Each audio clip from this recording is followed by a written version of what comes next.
كونوا على الاستعداد لعرض الآن بودكاست لما. سمعت قصة جميلة عن الشاعر الكبير صلاح جاهين، واللي تقريبا كلنا عارفينه وبنحبه. كان في يوم من الأيام صلاح كان طالب في كلية الحقوق، وكان بياخد السنة في سنتين، وما كانش عارف ياخد الليسانس خالص. وولد الشاعر صلاح جاهين، واللي هو المعروف الكبير المستشار بهجت حلمي، كان قاضي ورجل قانون كبير. وصل في المناصب انه بقى رئيس محكمة استئناف المنصورة. فلك ان تتخيل تبقى قاضي قد الدنيا ورئيس محكمة استئناف، وابنك مش عارف ياخد الليسانس وبيسقط في الكلية. عمه بصلاح قاله تعالى يا صلاح يا ابني اللي هتجيب لك جلطة، تعالى.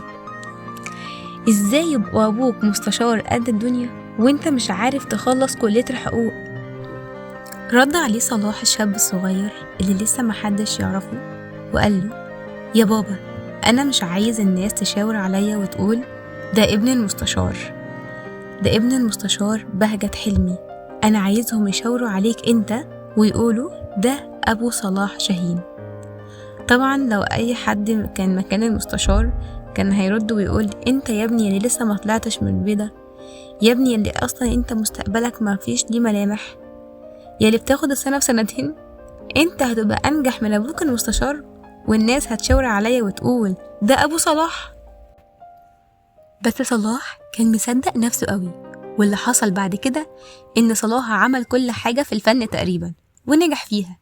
رسم كاريكاتير، كتب سيناريو، ومثل، وكتب شعر طبع، وبقى شاعر ثروة يوليو، ومقرب جدا عند الرئيس جمال عبد الناصر بشكل خاص. وفي الوقت ده باباه كمان كان بينجح وتدرج في السلك القضائي لحد ما بقى رئيس محكمة استئناف المنصورة زي ما قلنا في البداية. وفي يوم الرئيس جمال عبد الناصر بيكرم القضاة، وكان طبعا من ضمنهم القضاة دول مين؟ أيوة المستشار بهجت حلمي. الرئيس عبد الناصر سلم عليه عادي وهو طبعا ما يعرفوش. قام حد من اللي كانوا واقفين ورا الرئيس موطى عليه وقال له يا فندم، على فكرة سيادة المستشار ده يبقى والد الشاعر صلاح جاهين. عبد الناصر ابتسم وسلم عليه تاني، بس سلم عليه سلام التحية المرة دي لابنه صلاح جاهين. وهنا اتحققت نبوة ابنه ده. طبعا ليه؟ لأنه قدر إن هو يصدق نفسه، ولما صدق نفسه وصل اللي هو عايزه.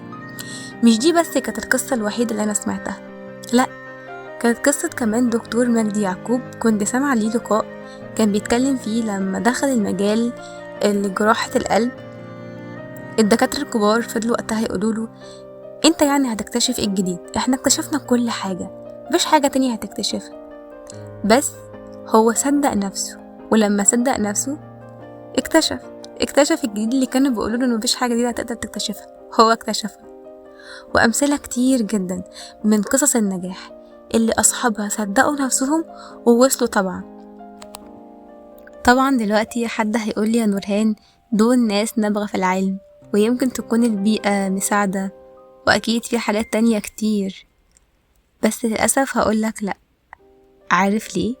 لأن ببساطة ربنا خلقنا كلنا متكاملين، كلنا عندنا مخ زي بعض بالظبط، وعندنا أرجل، وعندنا إيد، وعندنا كل حاجة، مفيش أي فرق.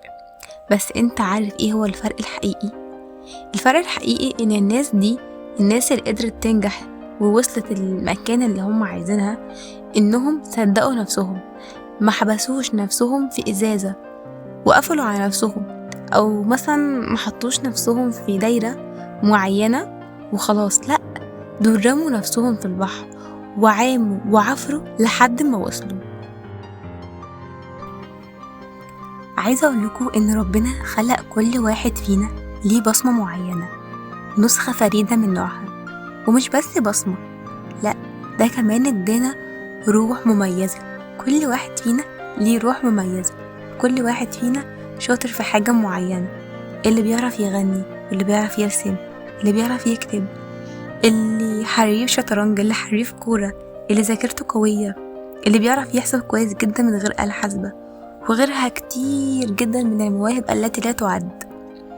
عايزة أقول لكم إن ربنا عادل جدا، مش هيدي حد حاجة ويحرم حد تاني، ولكن علشان الحياة تستمر لازم يكون كل واحد فينا مختلف عن التاني.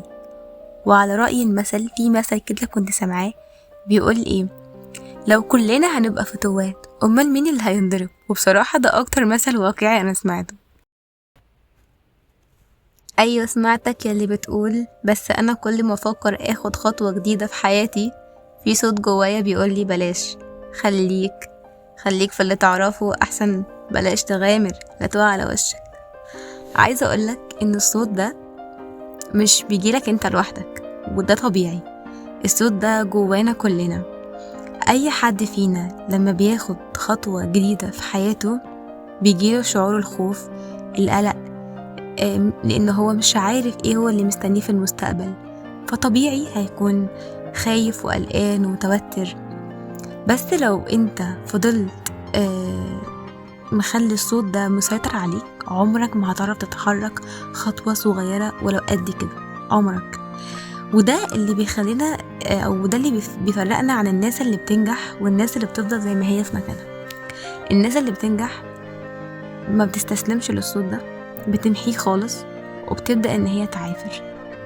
انما طول ما انت هتفضل باصص للصوت ده او سامع للصوت ده، هتلاقي كل اللي حواليك عمالين يوصلوا وينجحوا، هتلاقي اخوك، هتلاقي صاحبك، هتلاقي جارك، كل الناس اللي حواليك عمالة توصل لأهدافها أو أحلامها، وانت زي ما انت محلك سر.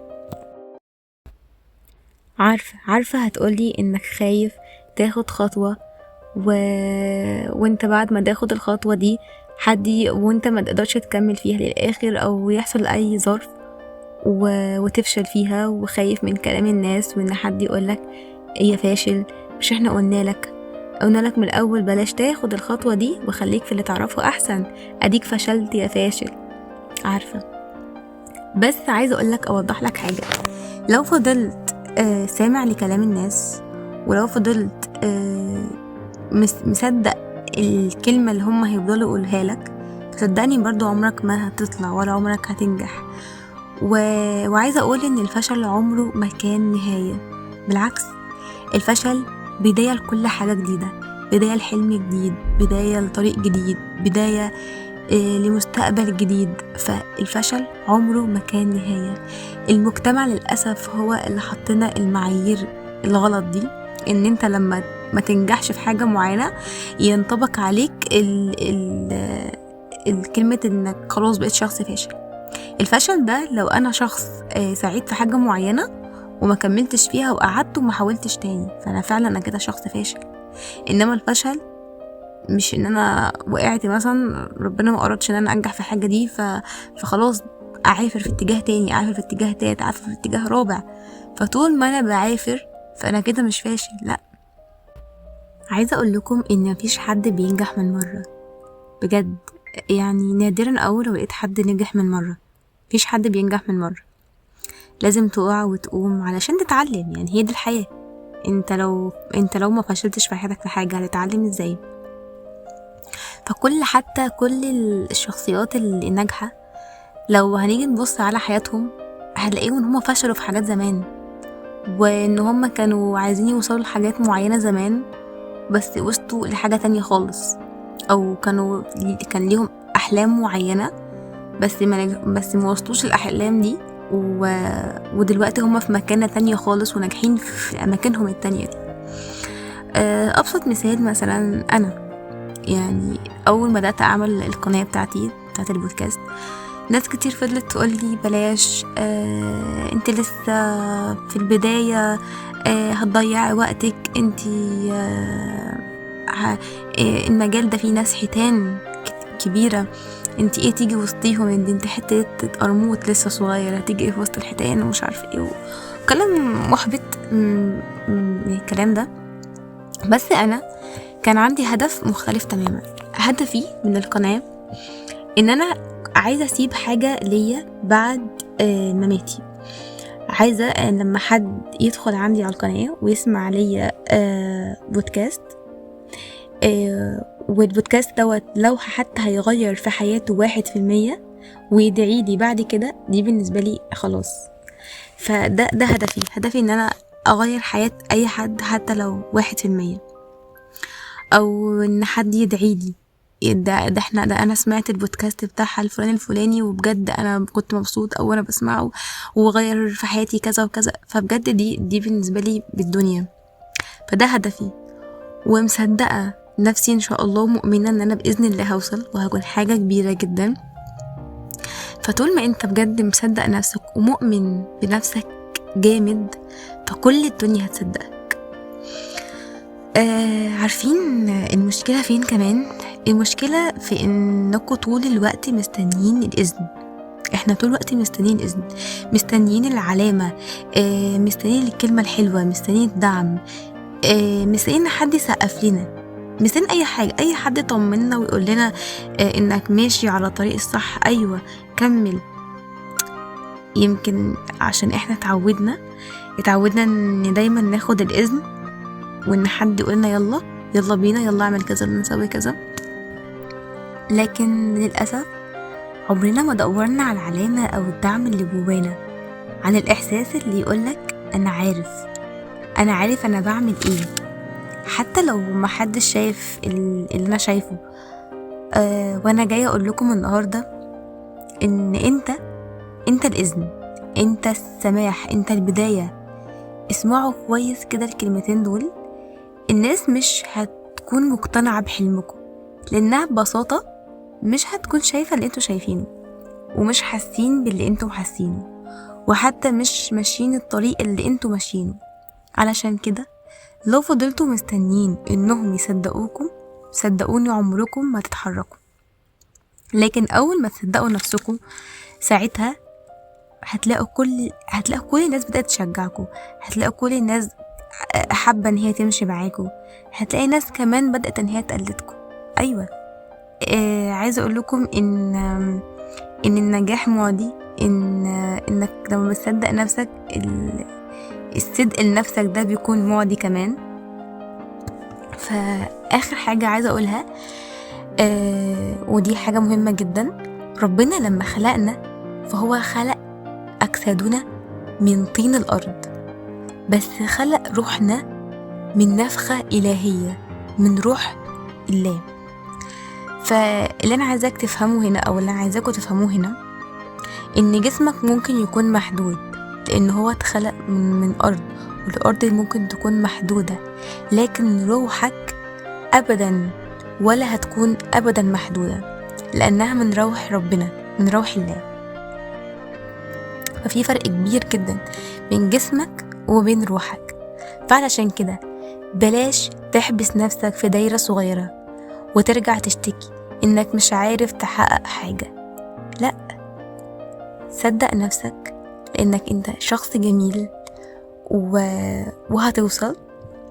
وبس كل اللي فيها انك لازم تكون مؤمن بالحاجة اللي انت بتعملها ومصدقها عشان تقدر توصل. وبكده تكون انتهينا من البودكاست. كانت معكم نورهان حسن من بودكاست لما، وأتمنى يكون البودكاست عجبكم، وأشوفكم في بودكاست جديد. باي باي.